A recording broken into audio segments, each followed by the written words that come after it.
Halo, di video kali ini, channel Kuliah Sebelum Tidur akan membahas 10 rahasia alam semesta yang harus kalian ketahui. Langsung saja. Yang pertama adalah The Law of Defiance, gesekan pikiran, perasaan, dan tindakan kita memiliki pengaruh besar pada segala yang ada di sekitar kita, termasuk hewan, tumbuhan, dan bahkan benda-benda tak bernyawa. Semua kejadian terkait satu sama lain dalam beberapa cara. Kadang-kadang kita terjebak dalam memisahkan diri berdasarkan ras, agama, atau budaya.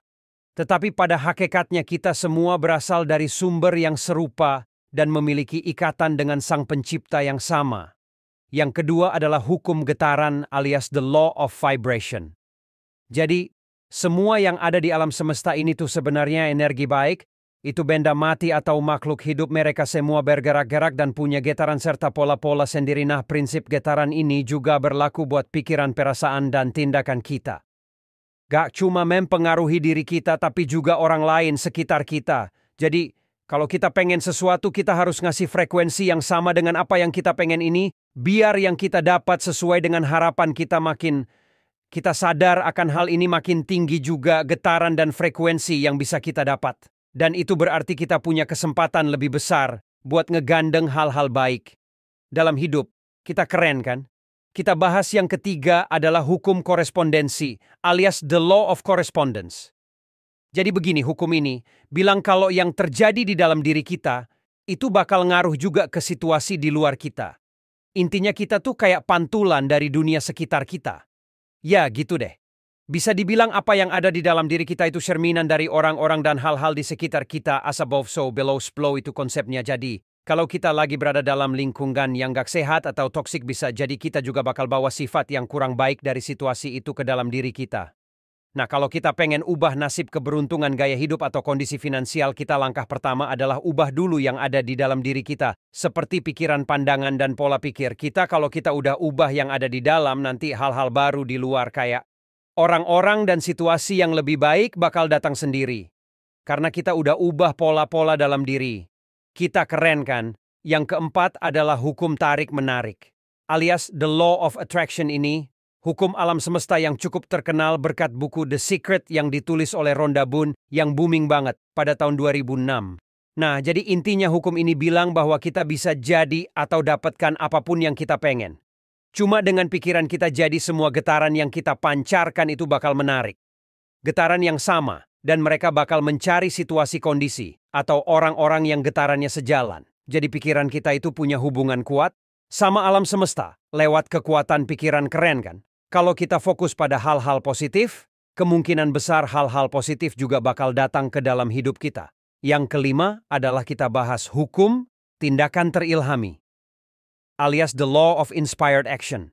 Ini adalah hukum yang erat kaitannya sama hukum tarik-menarik tadi yang bilang kita bisa tarik dan wujudin apa aja yang kita mau pakai kekuatan pikiran, tapi perlu diingat hal-hal yang kita pengen nggak bakal muncul tiba-tiba tanpa kita bergerak atau berusaha. Misalnya kalau kita mau jadi kaya, duit nggak bakal jatuh dari langit begitu aja, tapi kita bakal dapat ilham, ide, atau gagasan yang bikin kita termotivasi buat bergerak dan bertindak untuk mewujudkannya. Jadi hukum tindakan ini penting banget kalau kita pengen nyatain apa yang kita impikan di dunia ini. Tapi kapan semua itu terwujud, nggak bisa diprediksi.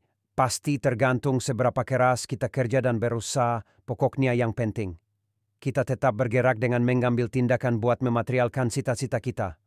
Ya, yang keenam selanjutnya ada hukum sebab dan akibat alias the law of cause and effect. Ini penting banget karena di dunia ini nggak ada yang terjadi secara kebetulan. Setiap tindakan yang kita lakuin itu punya reaksi, resiko, dan konsekuensi. Nah, apa yang kita tanam itulah yang bakal kita tuai. Setiap tindakan punya akibatnya dan setiap akibat bisa jadi sebab dari hal-hal lain. Bisa dibilang hukum ini juga sering dikaitkan sama konsep karma yang bilang setiap tindakan yang kita lakuin bakal punya konsekuensi. Baik di kehidupan ini maupun di kehidupan berikutnya. Contohnya kalau kita kasar sama orang, suatu saat kita bisa aja karena kasar balik. Atau kalau kita nipu orang, suatu saat kita bisa aja karena tipu juga gitu deh. Intinya hukum ini mengajarkan kita buat bertanggung jawab atas tindakan dan keputusan kita sendiri karena semuanya punya akibat. Jadi lebih baik kita selalu mikir baik-baik sebelum bertindak ya. Yang ketujuh adalah ada hukum kompensasi alias the law of compensation.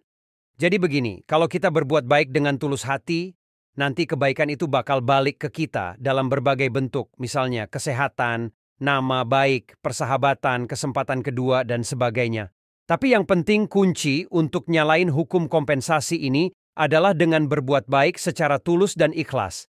Jadi kalau kita ngasih sumbangan, misalnya harus dari hati yang tulus, tanpa berharap bakal dapat balasan atau imbalan apa-apa. Kalau kita berharap-harap hukum kompensasi, ini nggak akan berlaku karena artinya kita ngasihnya nggak tulus. Jadi intinya adalah berbuat baik tanpa pamrih. Ya, yang kedelapan adalah kita bahas hukum transportasi, energi abadi, alias the law of transportation. Konsepnya simple energi. Itu nggak bisa dibikin atau dihapus, tapi bisa berubah bentuk. Nah, ini bisa kita terapin dalam kehidupan sehari-hari dan sekitaran kita dengan merubah energi negatif. Jadi energi positif misalnya kalau lagi stres, khawatir atau takut, energi negatif ini bisa kita ubah jadi energi positif dengan mengubah cara kita berpikir, sudut pandang, dan fokus ke hal-hal yang positif. Jadi kita bisa ubah energi dalam kehidupan kita dan tingkatin kualitas hidup kita buat menciptakan perubahan yang lebih baik. Intinya kita punya kekuatan buat merubah energi kita sendiri dengan cara berpikir positif dan fokus ke hal-hal baik. Yang kesembilan adalah hukum relativitas, alias the law of relativity. Hukum ini ngajarin kita kalau semua hal dalam hidup itu relatif, tergantung dari sudut pandang dan pembanding yang kita pakai. Setiap orang punya cara lihat sendiri terhadap suatu hal, tergantung dari latar belakang pengalaman dan keadaan pribadi. Mereka ini bisa mempengaruhi cara kita. Ia suatu situasi atau masalah bisa dibilang.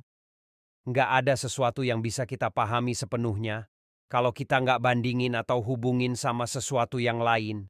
Nah, dengan ngerti dan terapin hukum ini, kita bisa menghargai perbedaan sudut pandang dan dapetin pemahaman yang lebih komplit tentang suatu masalah atau situasi. Intinya, jangan cuma melihat dari satu sudut pandang aja, tapi coba bandingin dan lihat dari berbagai sisi yang berbeda. Yang ke-10 adalah polarity, alias the law of polarity.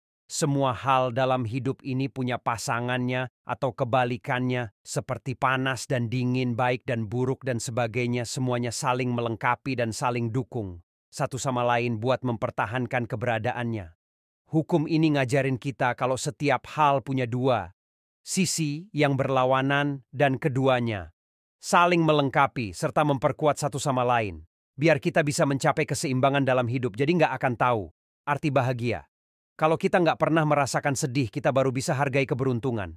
Kalau udah alami kekurangan, dan kita bisa benar-benar hargai seseorang kalau udah pernah alami kehilangan. Dengan ngerti dan terapin hukum ini, kita bisa pahami hidup secara menyeluruh dan meraih keseimbangan yang harmonis di berbagai aspek kehidupan kita. Jadi itulah 10 hukum alam semesta yang harus kalian tahu. Terima kasih, silahkan like, comment, dan subscribe channel Kuliah Sebelum Tidur.